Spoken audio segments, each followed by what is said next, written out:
আসসালামু আলাইকুম। জি ভাইজান, এটা হলো আমার ব্যবসা প্রতিষ্ঠান। আমি ঢাকা থেকে বলতেছি। আপনার থেকে আমি আমার ব্যবসার বাণিজ্য বৃদ্ধির জন্য একটা তকদির নিয়েছিলাম। আলহামদুলিল্লাহ, তকদিরটা নেওয়ার পরে আশানুরূপ ফল পেয়েছি। আপনি আমাকে কিছু প্রতিদিন পড়ি এবং আমাকে ব্যবহারের জন্য কুরিয়ারে কিছু তকদির পাঠিয়েছিলেন, সেগুলি ব্যবহার করতেছি। আলহামদুলিল্লাহ, বেচাকেনা আগে থেকে বৃদ্ধি পেয়েছে।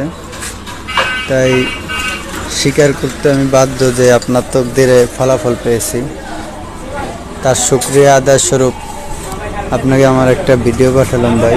আমার দোকানটা একটু দেখবেন। এই হলো আমার দোকান। দোয়া করবেন আমার জন্য, যাতে ব্যবসা বাণিজ্য করে স্বাবলম্বী হতে পারি। আর ভাই, আমার দিকে একটু নজর রাখবেন। আসসালামু আলাইকুম।